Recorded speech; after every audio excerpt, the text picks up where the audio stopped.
표정뿐만 아니라 그녀의 제스처에서도 알 수 있었어요. 정확히 말하자면 미세 반응이에요.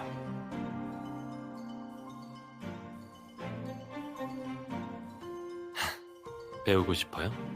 그럼 그 전에 강혜윤이 무슨 거짓말을 했는지 맞춰보세요. 힌트를 주자면 거짓말이 한마디만 있는 게 아니에요. 거짓말인지 전혀 티도 안 나는 것도 있어요.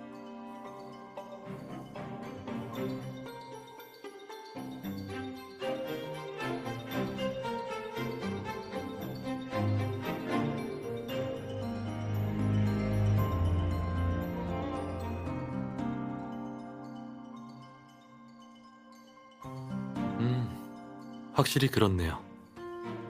제가 평소에 마주칠 일에 대해 말을 꺼냈을 때 강혜윤의 눈이 순간 커졌어요. 입도 조금 벌어졌고요. 그건 놀라서 겁에 질린 표정인데 표정과는 달리 그녀는 업무 접촉과 갈등이 없다라고 대답했다는 점이 이상해요. 아주 중요한 사실을 숨기고 있는 게 분명해요.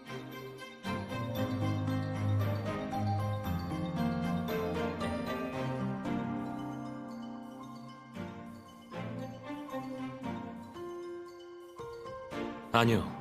강혜윤의 자료를 요청한 건 그녀의 일상 사진이 있는지 보려고 했던 것뿐이에요. 사진을 보고 그녀의 표정과 태도의 베이스라인을 정하려 했어요. 쉽게 말해서 그녀의 표정을 관찰하는데 기준을 잡는 거죠. 호텔 예약건은 제가 그냥 아무렇게나 지어낸 말로 그녀를 속인 거예요. 승리하기 위해선 적을 속여야 하잖아요. 그게 업무 중에 필요했을 뿐이에요.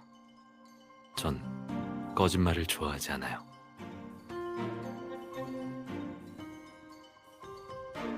그럼 됐어요. 그나저나 강혜윤이 호텔 예약에 대해서 거짓말을 했다는 건 맞췄네요. 그때 무의식적으로 손가락을 만지작거리는 그녀를 보고 속으로 당황했다는 사실을 알 수 있었거든요.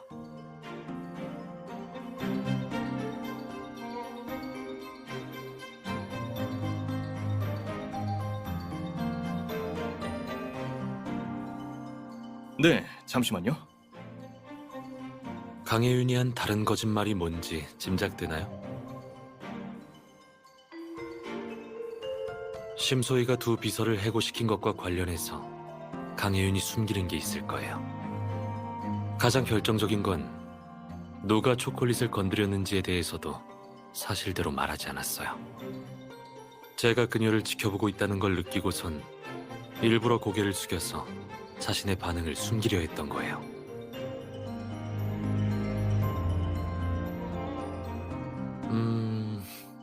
다 맞췄다고 해도 가르쳐주지 않겠다고 하면 화낼 건가요?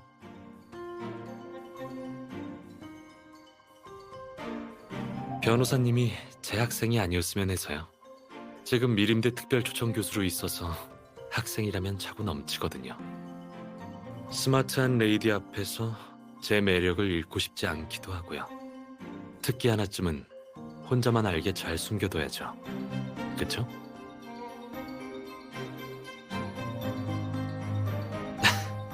들켰나요? 농담이에요.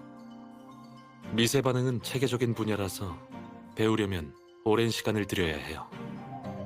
시간 괜찮으시면 제가 천천히 가르쳐 드릴게요. 하지만 오늘만큼은 거짓말 탐지는 저한테 맡겨주세요.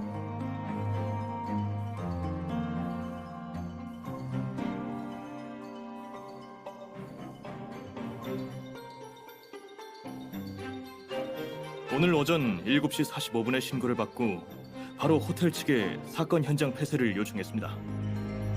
7시 55분에 첫 번째로 출발한 경찰들이 도착했는데 그때 현장이 완벽하게 보존되어 있었다고 합니다.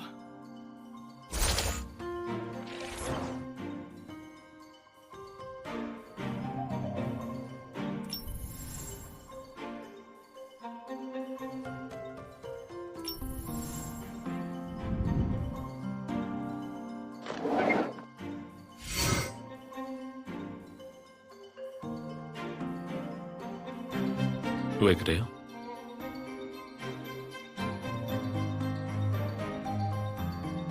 맞아요. 로마네 콩티는 부르고뉴산 최고급 와인 중에 하나예요. 어떻게 여기에 로마네 콩티가 있는 거죠? 환상의 술이라 불리는 로마네 콩티가 여기 있다니 가짜 아닐까요?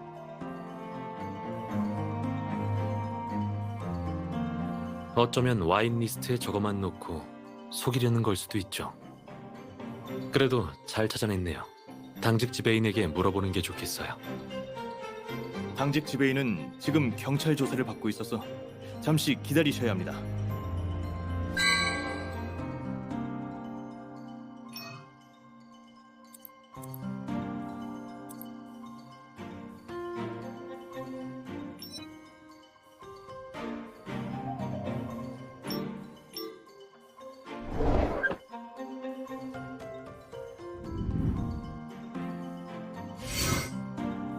자수정 와인잔이라 뭔가 있어 보이네요.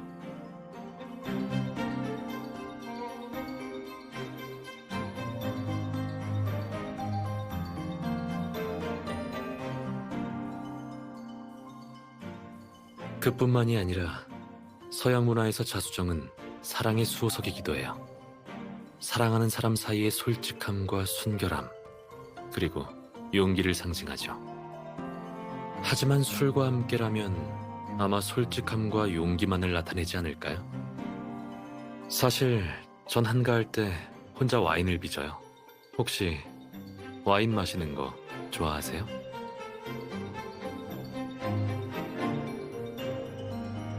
열심히 준비해서 기다릴게요. 먼저 깨끗한 술잔을 준비해야겠네요. 절대 이 호텔처럼 물자국이 남아있는 술잔을 손님에게 내놓진 않을 거예요.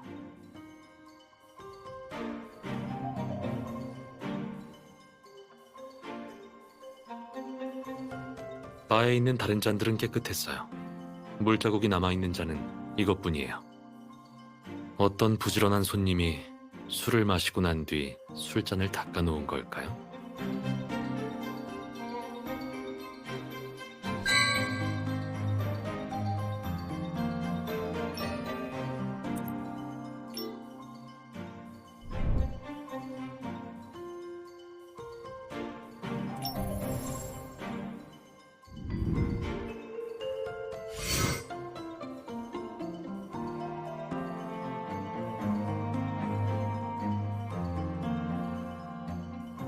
심소희 몸에 상처가 있는지 없는지를 봐야 알 것 같네요. 독극물이 중독돼 있는 상태로 꽃병을 깼다면 분명 많이 다쳤을 테니까요.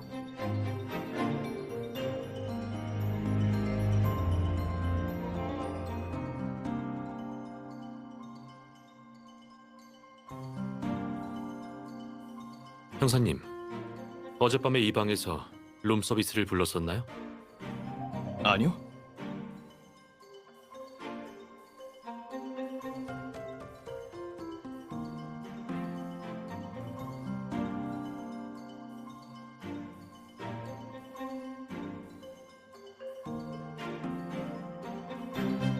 조심해요!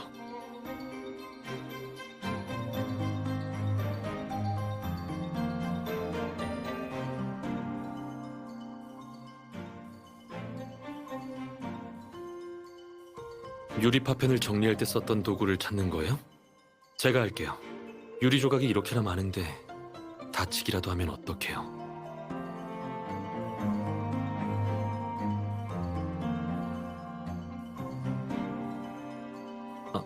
미안해요.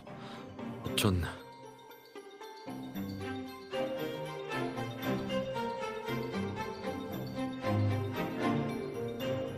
별 말씀을. 당연한 거죠.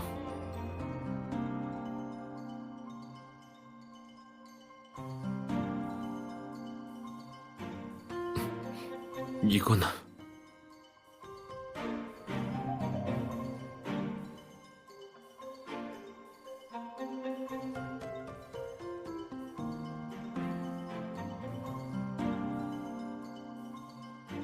형사님, 이 유리 조각에 묻은 핏자국 좀 조사해 주세요.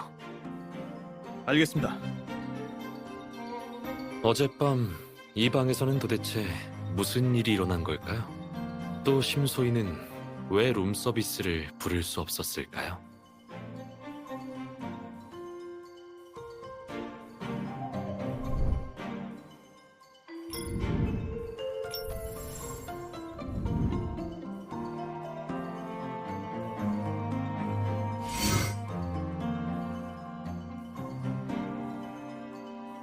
전 여진우에 대해 잘 몰라요. 그냥 요새 찍은 영화와 드라마가 상당히 인기 있다고만 들었죠.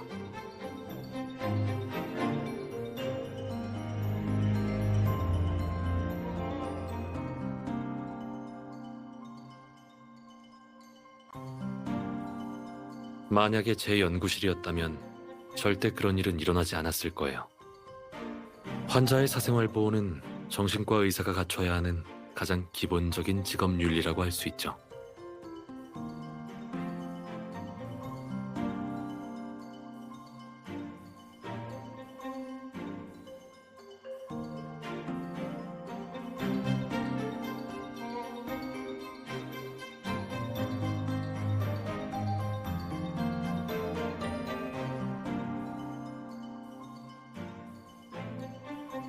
저는 남자의 매력이 얼굴에서만 나타나는 건 아니라고 생각해요. 성격과 행동 거지가 더 중요한 거죠.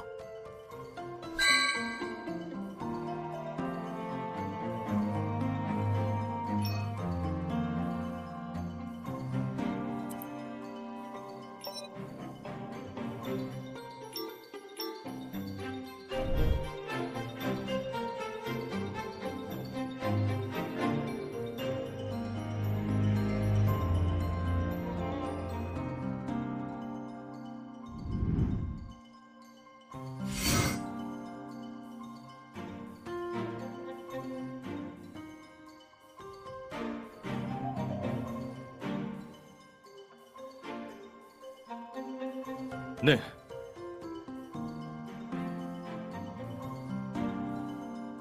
여기 있습니다. 메모에서는 심소희 씨 지문만이 발견되었습니다.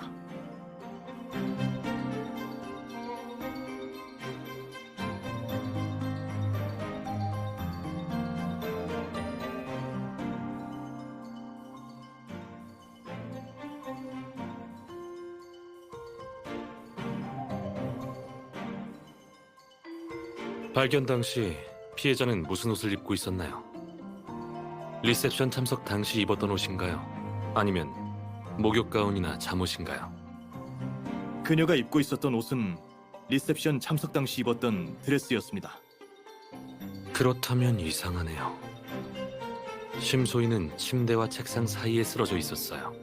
몸에 이상을 느끼고 침대에서 내려와 책상으로 걸어온 것처럼 보이죠.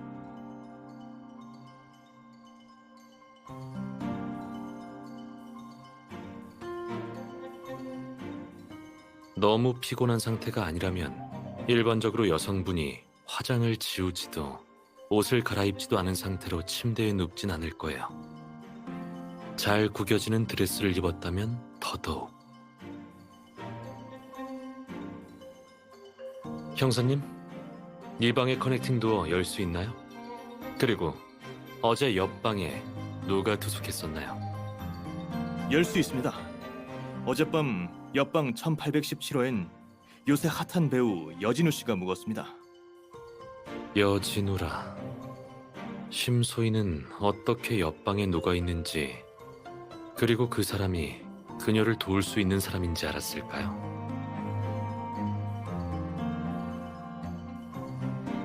네, 심소희가 여기 쓰러져 있었고 만약 침대에서 내려온 게 아니었다면 그건 아마 커넥팅 도어를 두드리기 위해서였을 거예요.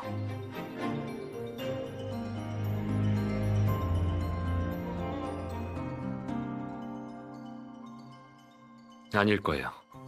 제 생각엔 심소희는 옆방의 손님이 누군지 알고 있었을 가능성이 커요. 당신은 중요한 행동을 간과하고 있어요. 심소희는 마지막에 메모를 남겼어요. 문을 두드린 건 그 전이고요. 즉, 그녀가 도움을 청할 능력이 있었을 때 옆방 사람에게 제일 먼저 도움을 청했다는 것이죠. 이는 그만큼 상대방을 신뢰했다는 뜻이에요.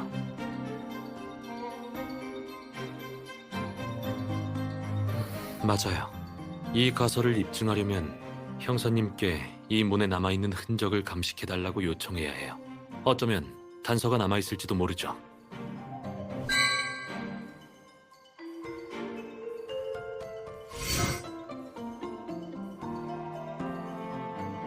여긴 심소희 씨의 휴대폰이 있던 자리입니다.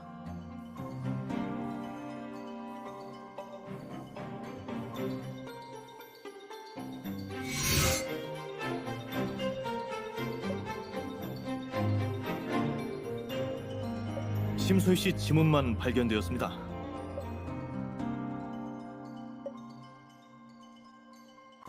만약 누군가 심소희의 휴대폰을 가져갔다가 그녀가 사망한 뒤에 지문을 지우고 되돌려놨다면 휴대폰엔 심소희의 지문만 남겠죠.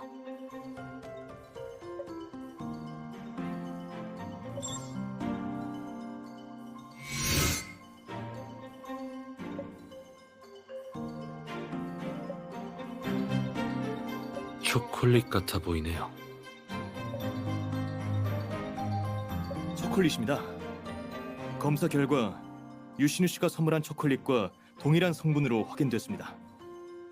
대각선으로 난 흔적이라 심소희 본인이 남긴 건 아닌 듯하네요.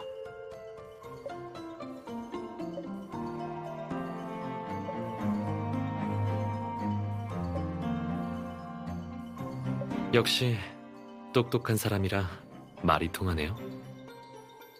하지만 자국이 난 방향을 고려하지 않더라도 이 휴대폰은 수상해요. 만약 심소희가 의식을 잃기 전에 휴대폰이 옆에 있었다면 왜 전화를 걸어 구조 요청을 하지 않은 걸까요? 게다가 심소희가 범인에 대한 다잉 메시지를 남기려고 했다면 왜 휴대폰을 사용하지 않았을까요? 힘들게 책상에서 메모지를 가져와서 글씨를 쓰는 것보다 잠금 해제 화면에 U라고 쓰는 게 더 쉽지 않았을까요? 만약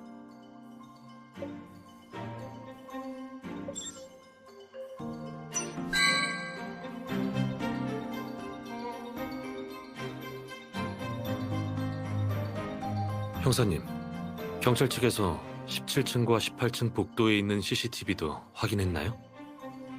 어젯밤 심소희 씨와 강혜윤 씨가 방으로 돌아간 뒤에 각자 방에서 나온 적이 있나요? 물론 다 확인했습니다. CCTV를 확인한 결과 어젯밤 9시에 둘 다 방으로 돌아간 뒤로 복도엔 아무런 움직임이 없었습니다.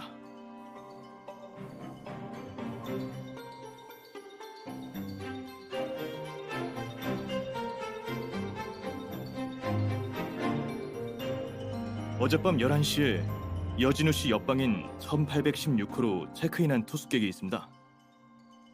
이 외에는 오늘 아침 7시 20분에 여진우 씨가 체크아웃 후 호텔을 떠날 때까지 1818호, 1817호 객실 근처에서 돌아다니는 사람은 없었습니다. 1817호는 스탠다드 룸이에요. 인기 스타가 지내기엔 조금 허름하지만 비서가 머물기엔 적합하죠.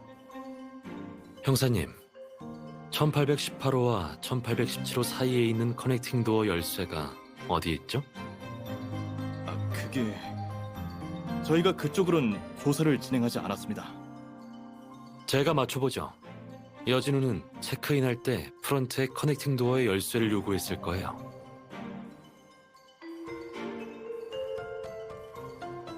맞습니다. 여진우 씨가 오늘 체크아웃 때까지 계속 커넥팅 도어의 열쇠를 갖고 있었다고 합니다. 수수께끼의 답이 이렇게 나왔네요.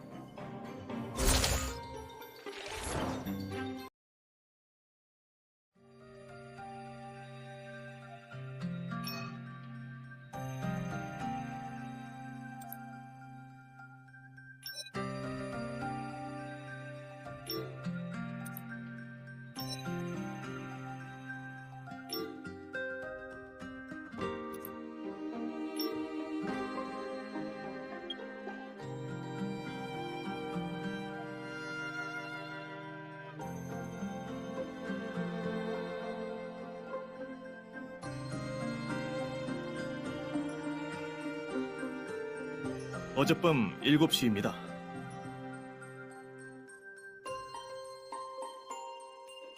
맞아요. 그리고 여진우와 심소희는 절대 평범한 관계는 아닐 거예요.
그뿐만이 아니라 심소희는 드레스도 갈아입지 못한 채 살해당했으니 방에 들어가서 다른 사람을 만났을 수도 있어요. 그게 아니었다면 방에 돌아오자마자 옷을 갈아입고 화장을 지웠겠죠. 그럼 여진우가 심소희 옆방에 머문 것, 커넥팅 도어의 열쇠를 가져간 것은 절대 우연이 아니겠죠.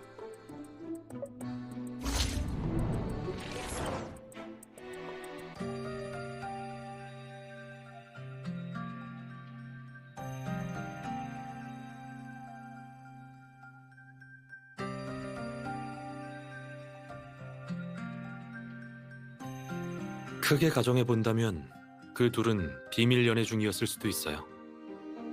객실 문을 이용하지 않은 건 당연히 파파라치한테 노출돼서 사업에 영향을 줄까봐 그랬을 거예요.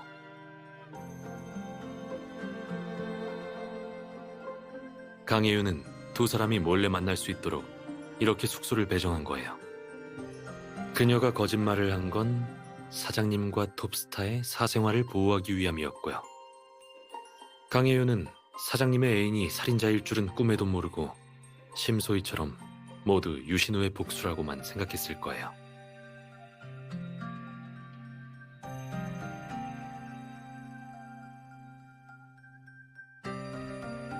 대체 언제까지 조사하실 생각이신가요? 오늘 아침부터 투숙객들의 컴플레인이 끊이질 않습니다.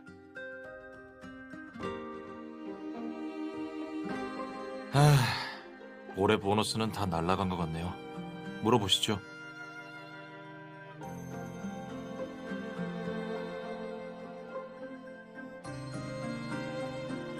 심소희 고객님과 강혜훈 고객님이 체크인하신 방은 모두 비너스 패션 이름으로 예약되었습니다. 옆방 1817호는 강혜훈 고객님의 개인 명의로 예약되었는데 저희도 여진우 씨가 체크인하실 줄은 몰랐습니다. 17층 1718호 스위트룸과 옆방 1717호는 당시 예약되지도 체크인하지도 않은 빈 방이었어요.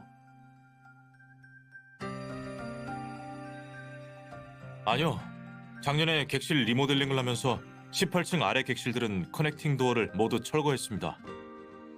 18층부터 30층까지는 다음 달에 리모델링을 할 예정입니다. 우리가 한 추측이 입증되었네요. 방 배정은 진작 계획된 일이었고 강혜윤이나 심소희가 직접 선택했어요. 18층 스위트룸을 선택한 건 커넥팅룸 때문이었고요.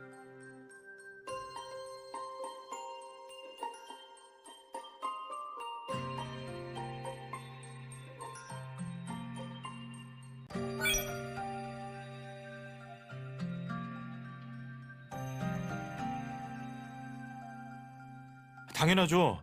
그건 정말 비싼 와인이라 심 대표님을 축하드리기 위해 제가 직접 준비해서 어젯밤 턴다운 서비스 시간에 올려두었습니다. 거의 7시였습니다. 7시요? 그땐 파티가 이미 시작되고 나선데.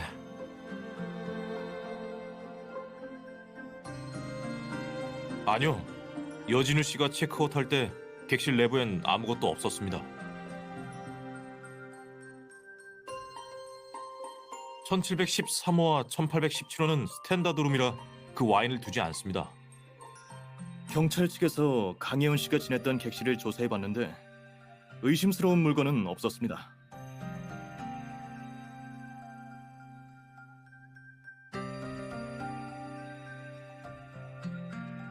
저희 호텔은 미림시에서 나름 전통 있는 호텔입니다. 커넥팅 도어도 마찬가지로 오래된 안전 기준에 맞춰져 있죠. 현재 그 문들은 쓸 수 없게 돼서 투숙객의 사생활 보호를 위해 평소에는 잠가둡니다.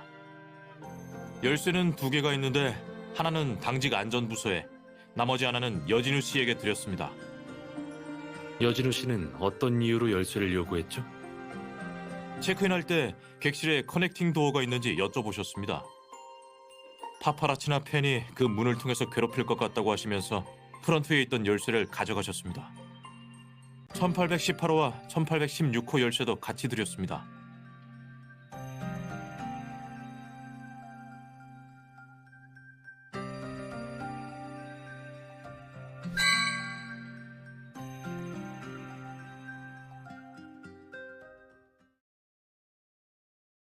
유리파편 검사 결과가 나왔습니다.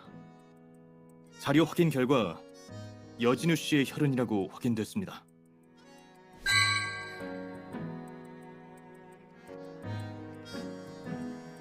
꽃병이 깨지면서 상처를 낸 걸 보니 두 사람 사이에서 말다툼이 있었던 모양이에요. 심소희 씨 부검 결과 나왔습니다. 손톱이 부러져 있다네요.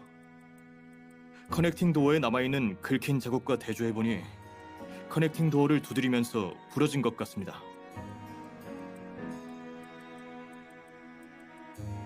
아니요. 밤 9시에서 새벽 2시 사이로 보고 있습니다. 그리고 부검을 통해 심소희 씨가 위스키 봉봉을 먹고 사망한 사실이 확인됐습니다. 초콜릿에 들어있던 극소량의 브랜디를 제외하고는 심소희 씨는 어제 저녁에 술을 마시지 않았습니다. 경찰 측에서도 위스키 봉봉에 대해 재조사를 진행했습니다. 초콜릿엔 심소희 씨의 지문과 실크 소재로 보이는 손자국뿐이었습니다.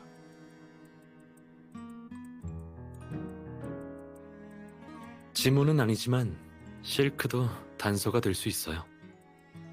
형사님, 현재로선 여진우 씨가 범인이라고 확정짓기엔 증거가 충분하지 않지만 분명 그가 연루되어 있을 겁니다. 경찰 측에선 가능한 한 빨리 여진우 씨를 찾는 게 좋을 것 같네요. 그가 중요한 증거를 갖고 있는데 늦게 찾아낸다면 그 사이에 증거는 사라지게 될 거예요. 방금 전 엄 반장님께 보고를 올렸을 때 반장님도 같은 생각이셨습니다. 하지만 전에 절차 없이 유신우 씨를 데려간 것도 규정 위반이라 이번에도 여진우 씨를 그렇게 소환했다간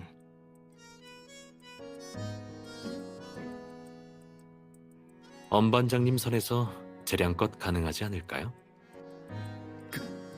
그건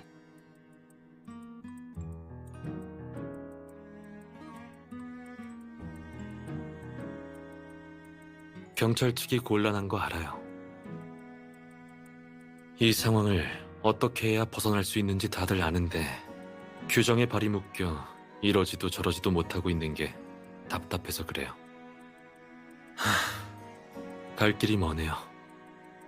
여진우 씨가 호텔을 나선 뒤의 행방이 묘연한데 거리에 있는 CCTV나 이동 경로를 보려면 심사를 거쳐야 합니다. 복잡한 일은 아닌데 지금 엄 반장님이 아직도 혼나고 계셔서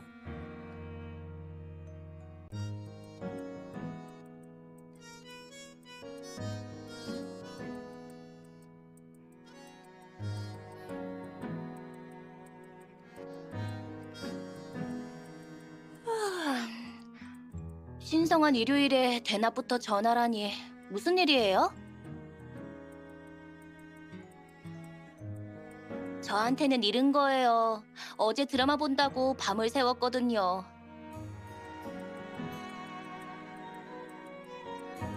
무슨 일인지 말씀하세요. 에? 선배, 여진우한테 언제 입덕했대? 잠깐만, 바로 찾아볼게요. 아이돌 스케줄은 팬 어플에서 다 찾아볼 수 있거든요.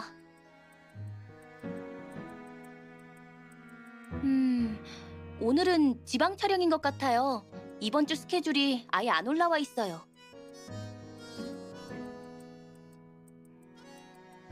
공개를 안 했으니까 그건 개인 스케줄일 거예요.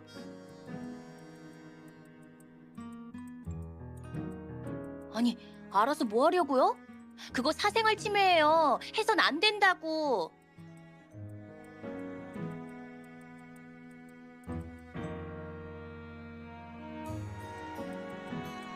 살인 사건이요? 엄마야.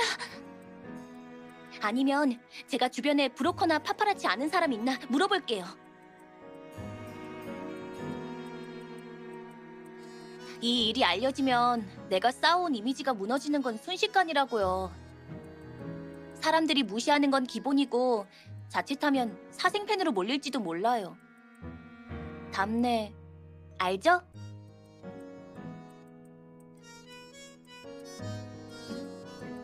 그건 당연하죠. 걱정 말고 딱 기다리세요.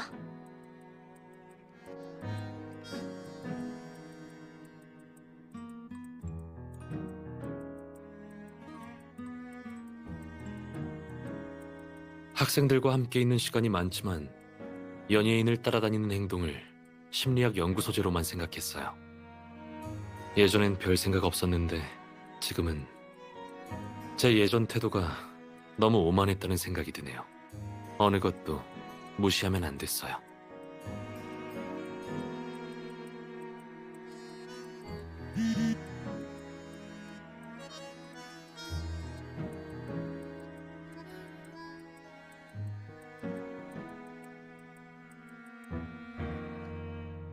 제가 바로 가서 맡겠습니다.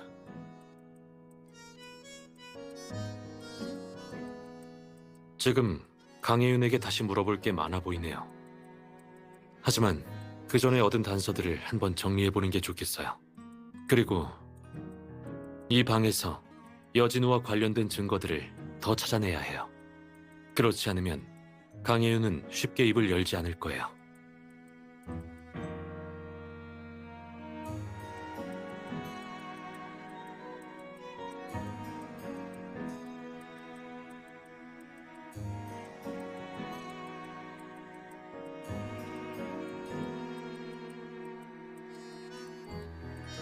강혜윤이 심소희를 질투해서 독을 탔다고 생각해요? 여진우는 심소희와 다투기만 했을 뿐 살해하지 않았다고요?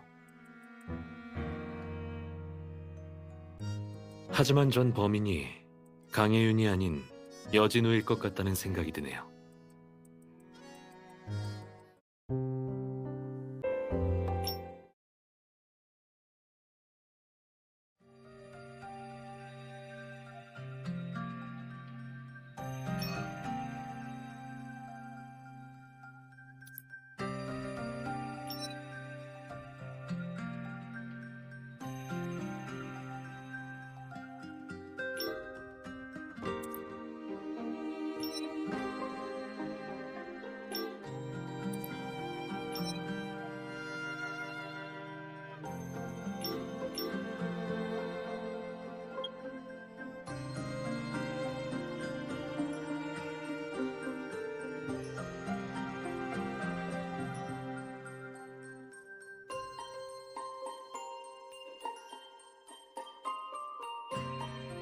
맞아요.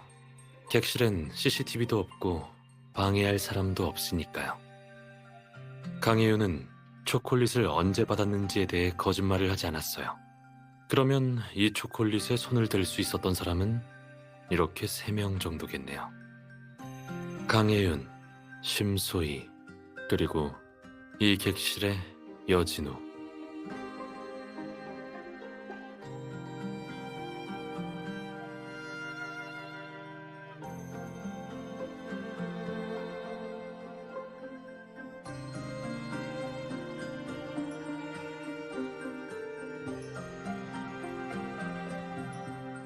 우선 강혜윤, 여진우, 그리고 심소희 이 세 사람이 삼각관계라서 강혜윤의 질투로 인해 사건이 발생했을 가능성은 낮아요.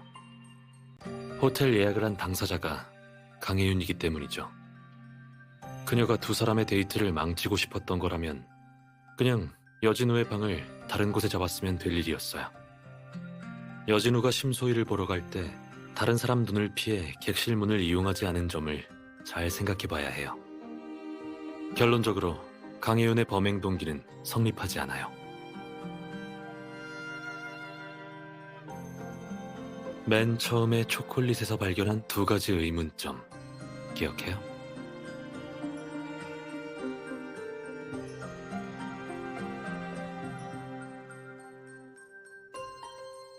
조사와 신문을 통해 이 두 가지 의문점은 다 풀렸어요. 그렇지 않나요? 적어도 범인의 기존 범행 계획을 짐작해 볼 수 있어요.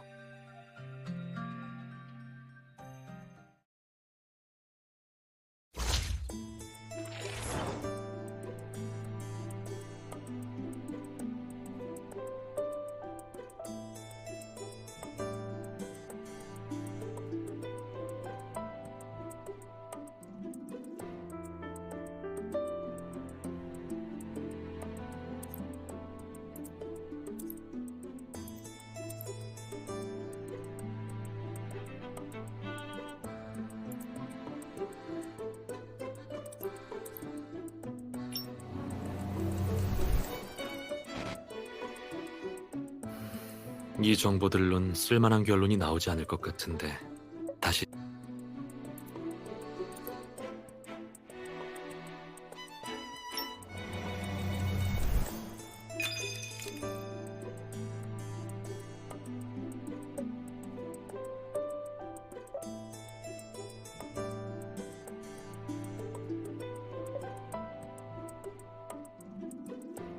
맞아요. 만약 아무 문제도 없는 와인이었다면 방 안에 술병이 남아있었겠죠. 가격이 비싸긴 하지만 심소희는 재벌 2세니 이상할 건 없어요. 범인이 와인에 독을 타는 데까지는 성공한 것 같아요. 그렇지 않았다면 와인을 가져가진 않았을 테니까요.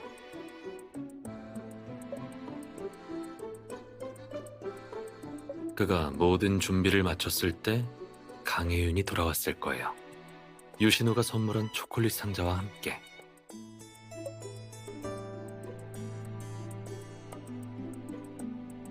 이 추측대로라면 강혜윤의 혐의는 배제해도 되겠어요.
하지만 반대로 생각하면 얘기가 달라져요.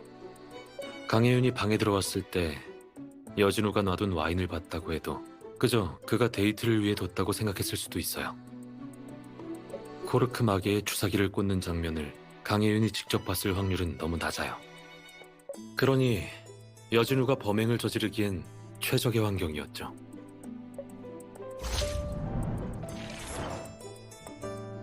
지금 우리는 왜 독이 초콜릿 전체가 아닌 몇 개에만 들어있는 건지 설명할 수 있어요. 범인이 와인에 테트로도톡신을 넣으면서 유신우 씨에게 죄를 뒤집어 씌우려는 방법을 생각하다가 독을 거의 다 써버린 거예요. 그게 바로 경찰이 여진우를 데려왔을 때 그에게 물어봐야 할 포인트예요. 그리고 강혜윤이 범인이 아니라는 걸 증명해낼 수 있는 증거가 있어요.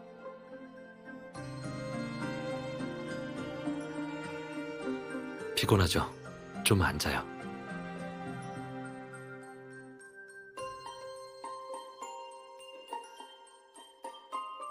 강혜윤이 왜 범인이 아닌지에 대해선 아까 현장에서 찾은 증거를 잘 생각해봐요.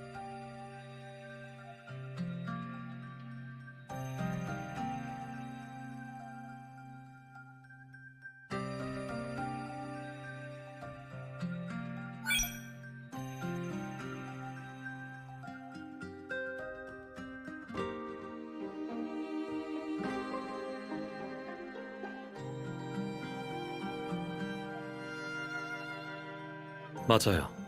하지만 휴대폰을 가져간 사람이 여진우라면 지문을 꼭 지워야만 했겠죠. 심소희의 방에 의심받을 만한 흔적은 남기고 싶지 않았을 테니까요.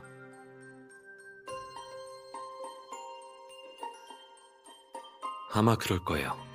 테트로도톡신은 혈관에 들어가자마자 죽는 독이 아니라서 바로 의식을 잃게 하지 않죠.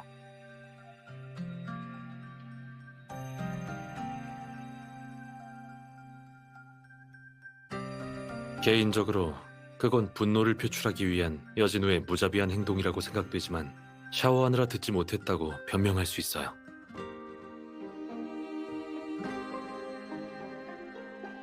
이건 충동적인 범행이 아닌 계획적인 범행이라는 점에서 분명 꽤 오랫동안 감정이 쌓여왔을 거예요.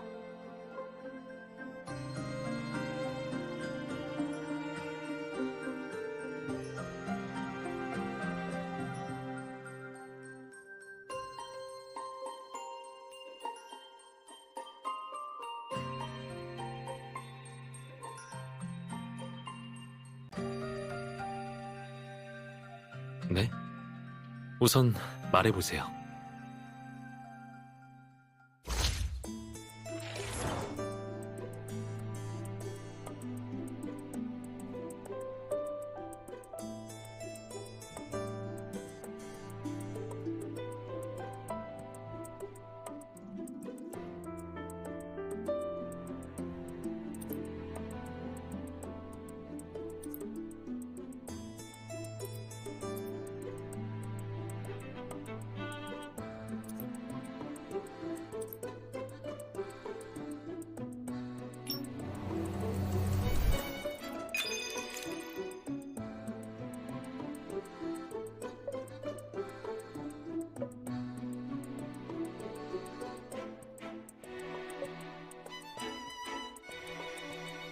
하지만 강혜윤은 주말에 추가 근무를 하지 않는다고 했어요.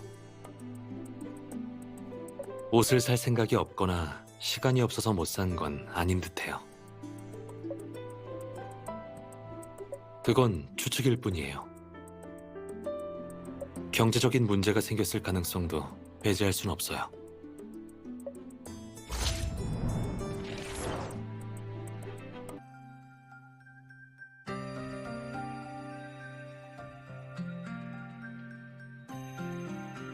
강혜윤이 범행에 끼지 않았다는 제 생각엔 변함이 없어요.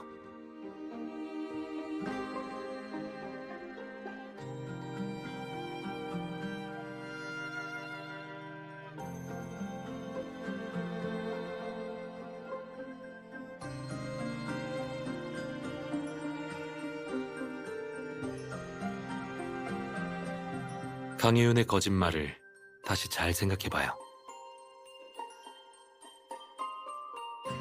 네, 사실 거짓말은 사람들의 속마음을 더 잘 보여줘요. 어떤 방식으로 거짓말을 하든 누군가 거짓말을 하는 목적은 유일하고 명확해요. 그녀가 거짓말을 한 목적은 여진우를 지키기 위함이지 스스로의 결백함을 알리기 위해서가 아니에요.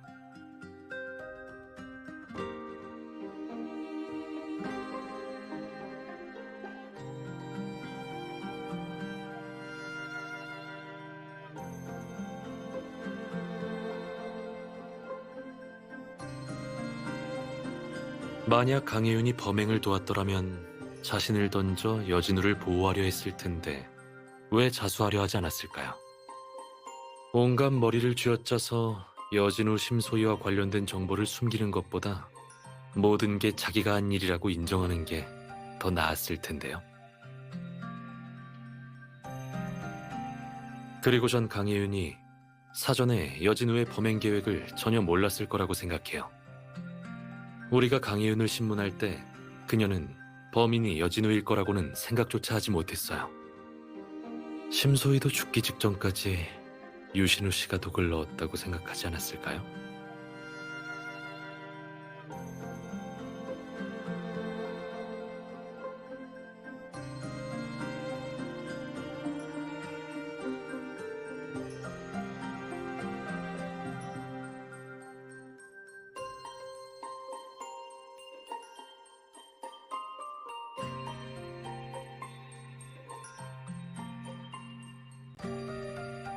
무슨 말인지 이해했어요. 변호사에겐 항상 증거가 중요하니까요.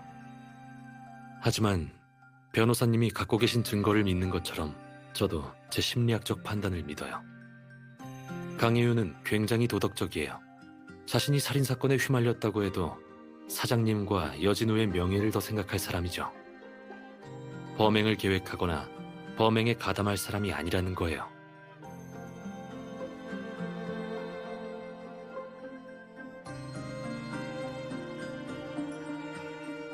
그래야죠.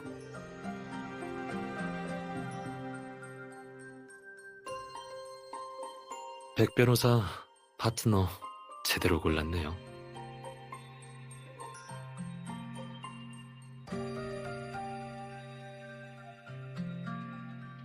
진심이에요.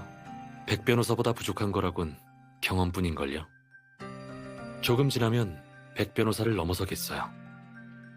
그래도 제 마음은 변하지 않아요. 우리 내기할래요? 여진우가 유일한 범인인지 아닌지.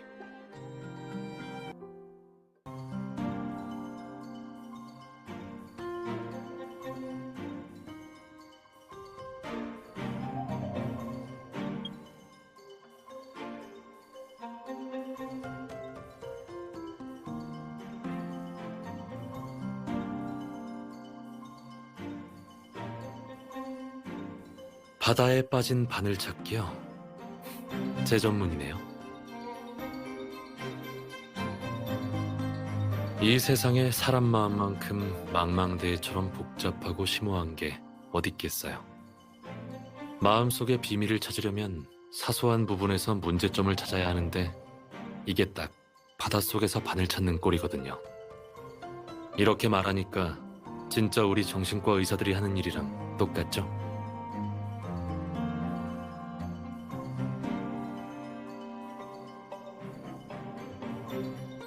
칭찬해 주시다니 영광입니다.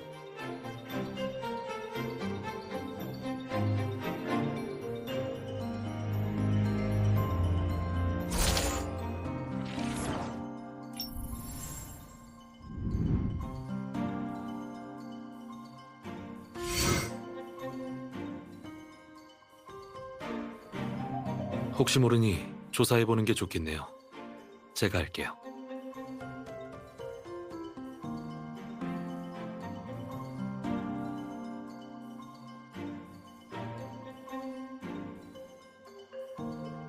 이건 알코올 솜? 그리고 반창고 포장지?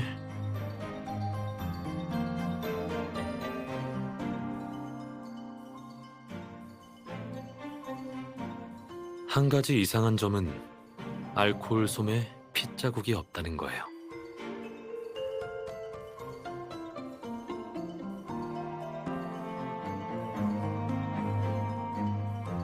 그랬을 가능성이 커요.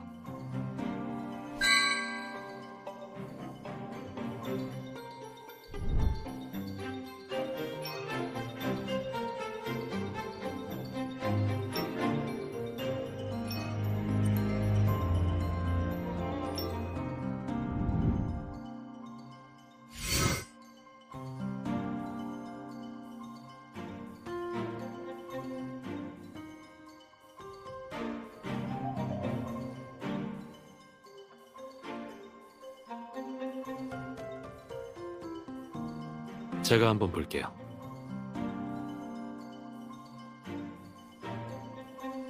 이건 호르몬 수치와 심리 상태에 대한 검진 보고서예요. 일반적인 건강검진에서 진행되는 항목들은 아니에요. 문서 뒷면에 대략적인 심리 진단 결과가 첨부되어 있어요. 아마 전문적으로 심리 질환을 진료하는 기관에서 작성된 것 같아요. 확실하지 않아요. 하지만 각 항목들과 테스트된 답안으로 봤을 때 제 진단 결과는 이 보고서와 좀 달라요. 검사 결과는 우울증이라고 쓰여 있지만 제가 봤을 때 정확한 병명은 조울증인 것 같아요. 우울증과 조증을 동시에 앓고 있다고 이해하시면 될 거예요.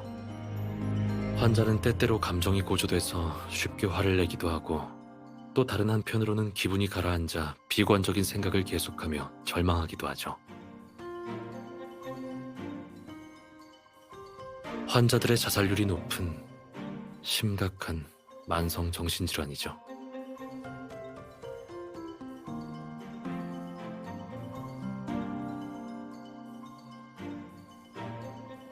아마 그냥 화학실험을 위탁받은 걸 거예요. 병원에선 전문업체에 화학실험을 위탁하기도 하거든요. 흔한 일이에요.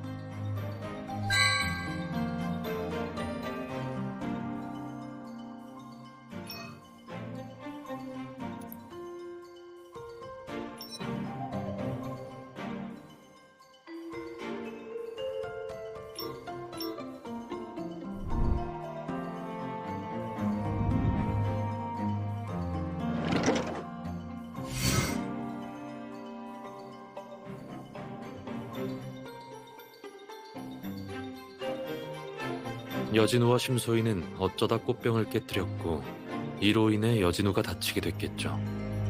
그래서 반창고와 알코올 솜으로 상처를 치료했을 가능성이 커요. 하지만 알코올의 용도는 소독 말고도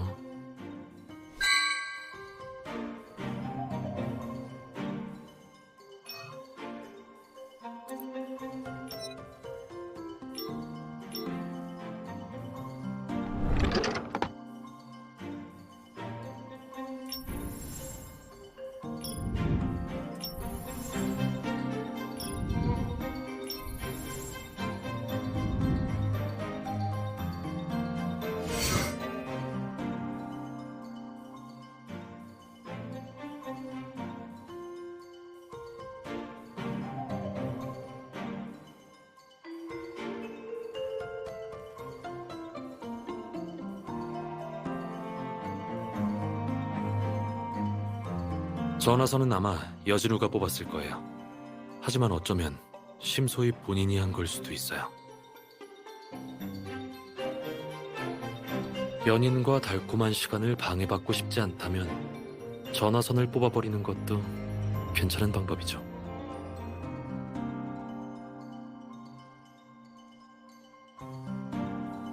여진우가 범인이란 걸 법원에서 증명하려면 우선 강혜윤에게 여진우와 심소희 둘의 관계를 확인한 뒤에 범행 동기를 알아야 해요.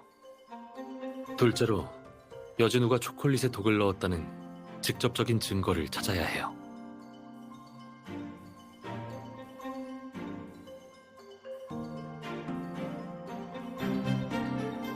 우선 한번 해봐요.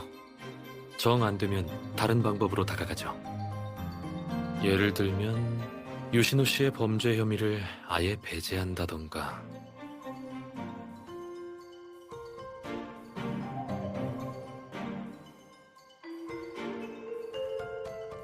걱정 마요.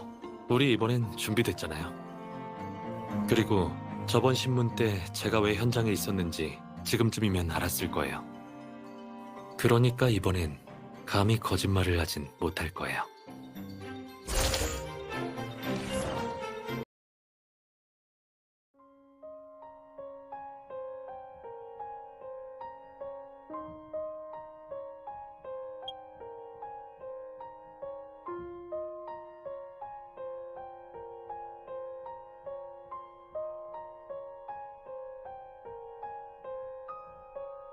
강혜윤 씨, 심소희 피살 사건에 대한 경찰 측의 조사 결과가 나왔어요. 당신이 여진우와 공모해서 와인에 독을 넣어 심소희를 살해했죠. 자, 더 하고 싶은 말 있나요?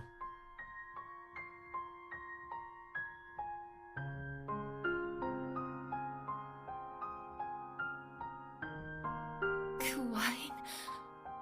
그 와인은 분명 내가 버렸는데 어째서 독이 든 와인이 돼서 그걸 심 대표님이 마신 거예요?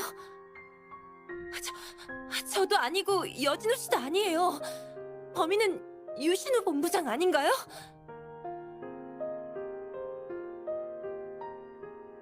전...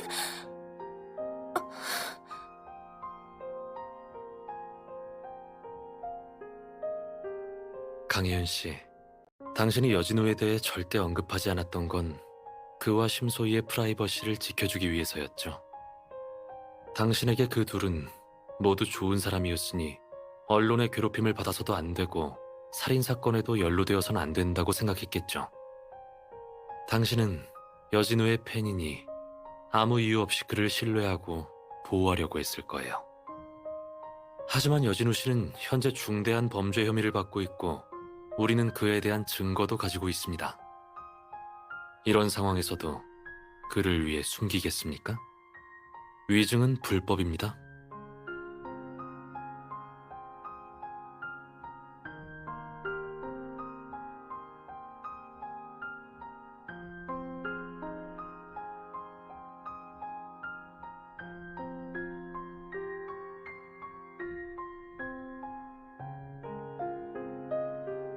그 와인은 어제 심 대표님 대신 초콜릿을 갖다 놓으려 했는데 방에 들어서자마자 여진우 씨를 봤어요.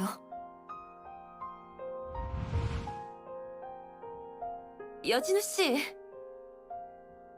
결국 오셨네요. 잘 됐어요. 혜윤 씨, 당신이었군요.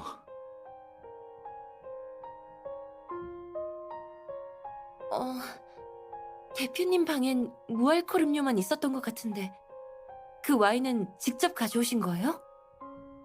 아니요, 그냥 바에서 가져왔어요. 요즘 약 드시잖아요. 금주하셔야죠. 그 술은 드시지 마세요. 대표님이 보면 걱정하시겠어요. 심 대표는 아마 공개 연애하라고 협박할 때나 날 생각할걸요. 가끔 한 잔 정도는 괜찮아요. 안 돼요. 한 잔도 안 돼요. 이 술 제가 압수할게요.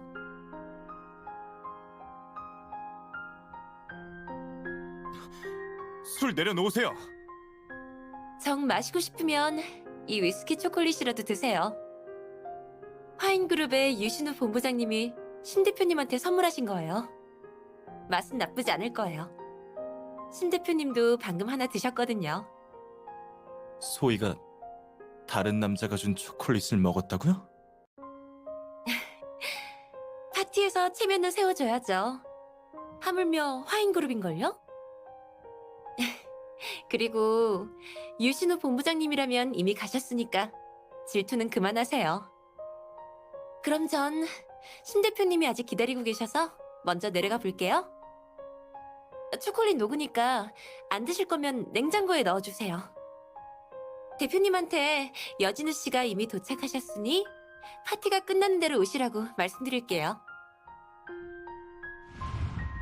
그리고 전 방을 나선 후에야 연회장에 술병을 들고 갈 수 없다는 걸 깨달았죠.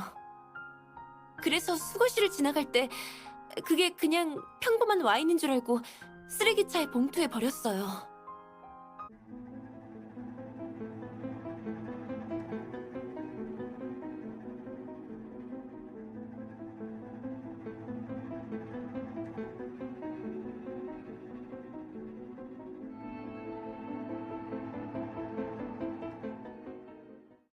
심호흡하고 긴장 풀어요.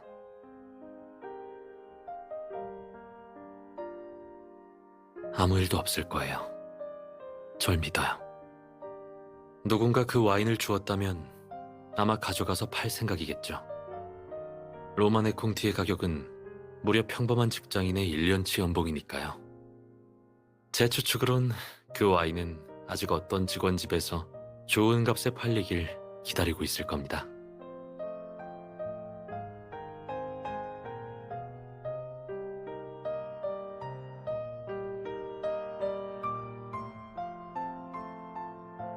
엄밀히 말하면 그 둘은 부부 사이예요.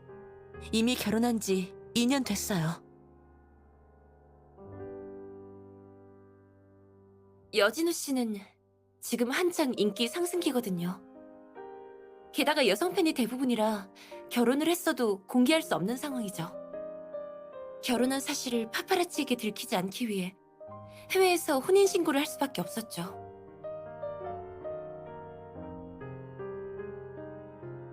그들은 서로 첫눈에 반해서 진심으로 사랑한 거예요.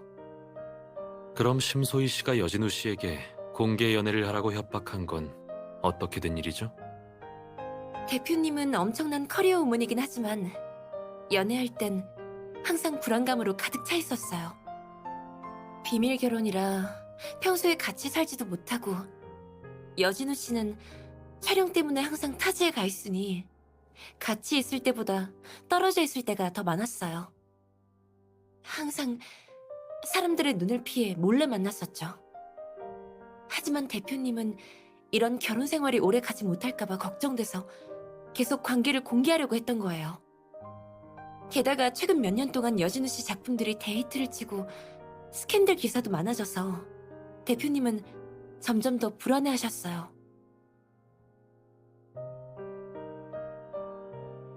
맞아요. 대표님은 여진우 씨를 엄청 아끼셨고 연예계의 각종 찌라시들을 정말 싫어하셨어요.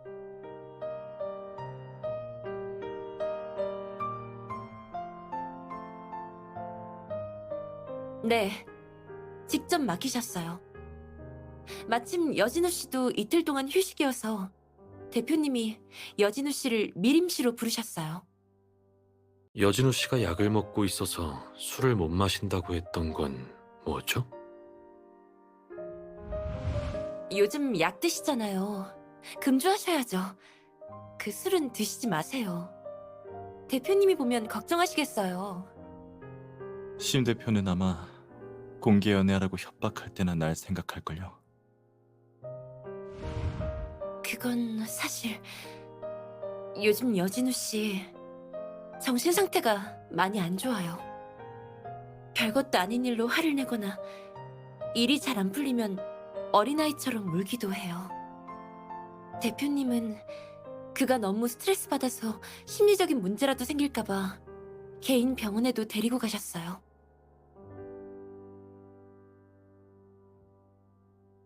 의사는 여진우 씨가 우울증이라고 진단했고 그에게 약을 처방하면서 금주를 권했어요.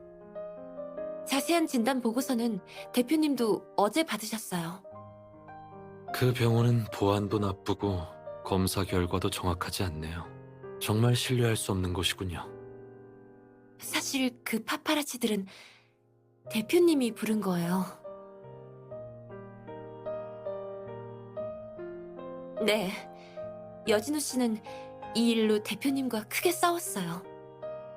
그래서 오늘 여진우 씨가 약속대로 호텔로 오셔서 저도 좀 놀랐어요.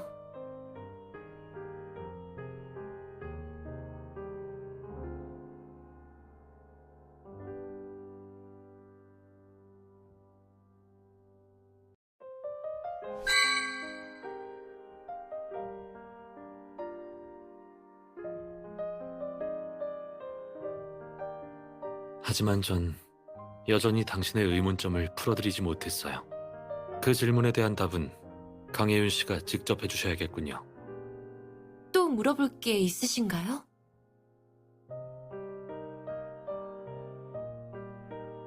사실 예전엔 돈이 부족하진 않았어요. 하지만 여진우 씨가 폭발적인 인기를 얻자 파파라치와 사생팬들이 점점 많아지기 시작했어요. 잘 모르시겠지만 사생팬은 연예인들을 스토킹하며 그들의 사생활을 엿보는 걸 낙으로 삼는 열혈 팬들을 가리키는 말이에요. 그들 중에 실제로 여진우 씨와 심 대표님의 사진을 찍은 사람들도 있어요. 심 대표님이 이 기회에 아예 결혼을 공개해서 여진우 씨를 곤란하게 할까봐 대표님한테는 차마 얘기할 수 없었어요. 그리고 여진우 씨에게 더 큰 부담을 줄까봐 이쪽에도 얘기할 수 없었어요. 그래서 결국 제 돈으로 그 사진과 영상들을 다 사버렸죠. 여진우 씨도 건강하셨을 땐 정말 좋은 분이셨어요. 작품도 좋고 성격도 정말 긍정적이셨죠. 그가 없었다면 전 지금처럼 잘 살고 있지 못했을 거예요.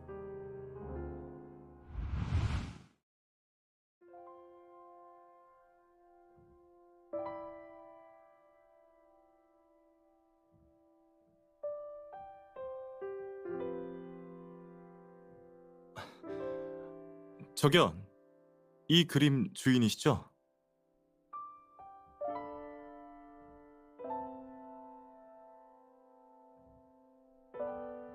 저기, 이 그림 왜 그러세요? 제 그림 맞아요. 근데 그냥 버리려고요.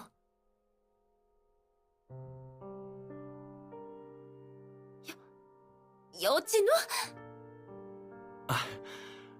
그렇게 쉽게 알아볼 줄은 몰랐는데 다음부터는 마스크랑 선글라스를 쓰고 나와야겠네요. 작년에 오디션 프로에 나왔을 때부터 좋아했어요. 팬이에요. 정말요? 그럼 여기서 이렇게 만난 것도 인연이네요. 근데 무슨 일 있어요? 기분이 안 좋아 보이는데. 아, 졸업한 지 얼마 안 돼서 여기저기 이력서를 넣어보고 있어요.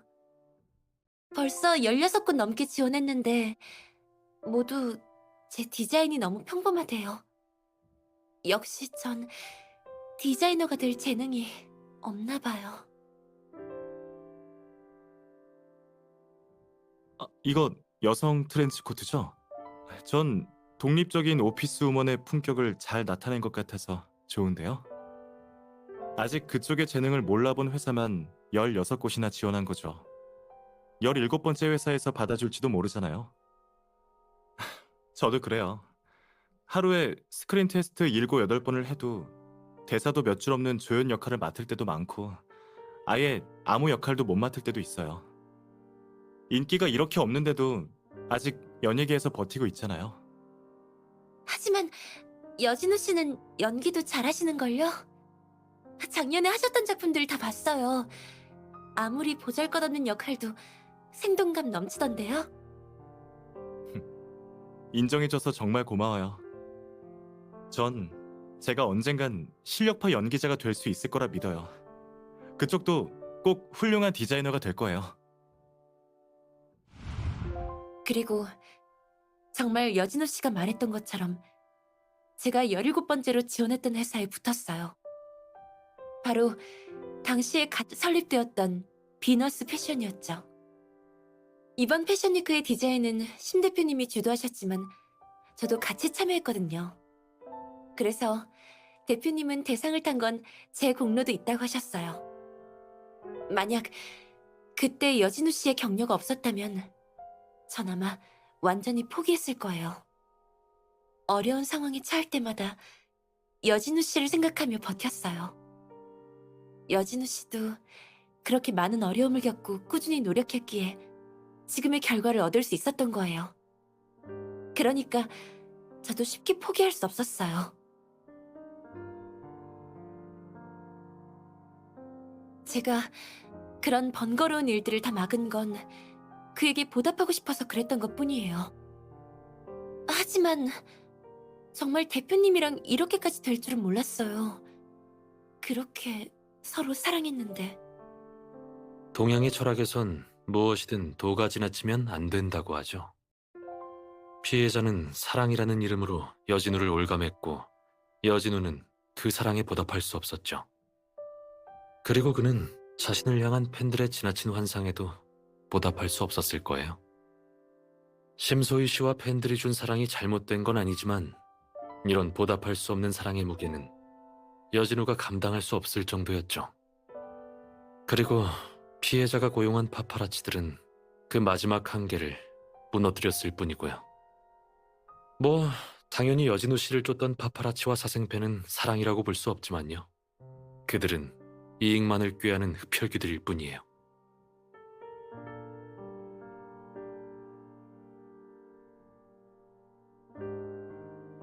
윤 선생님, 제가 여진우 씨의 팬인 건 어떻게 아셨어요? 전에 변호사님이 심소희 씨 비서에 대해 물었을 때 당신은 거짓말을 했죠. 다른 거짓말들이 모두 여진우 씨와 연관이 있었으니 이 거짓말도 예외는 아니었겠죠. 여진우 씨와 피해자 사이에 연관성이 있다는 걸 알면 모든 답이 나온 거나 마찬가지죠. 심소희 씨가 비서를 해고한 진짜 이유는 여진우와의 결혼 소식이 누설되지 않게 하기 위함이었죠. 아마 그녀 옆에 있던 두 비서 모두 입이 무겁지 않은 타입이었겠죠. 네. 심 대표님이 연애하실 때 여진우 씨를 보호하는 데 신경을 많이 쓰시긴 했어요. 그런데 왜 당신은 해고하지 않았을까요? 당신은 절대 비밀을 폭로하지 않을 거라고 확신했기 때문이죠. 그녀의 확신은 절대 당신의 충성심에서 나온 게 아닙니다. 그 일을 폭로해도 그녀에겐 손해될 게 없으니까요. 당신이 그 비밀을 지켰던 건 여진우 씨를 아끼기 때문이죠. 여진우를 아끼지만 심소희의 질투를 사지 않는 건 이성적인 팬들 뿐이겠죠. 저도 당신이 팬덤 문화에 대해 잘 아는 친구에게 전화하는 걸 듣고 나서 그런 쪽으로 생각하기 시작했어요. 전 용의자가 아니에요. 여진우가 놓고 간 물건이 있는지 보러 온 것뿐이에요. 못 들어가면 됐어. 가면 될 거 아니야.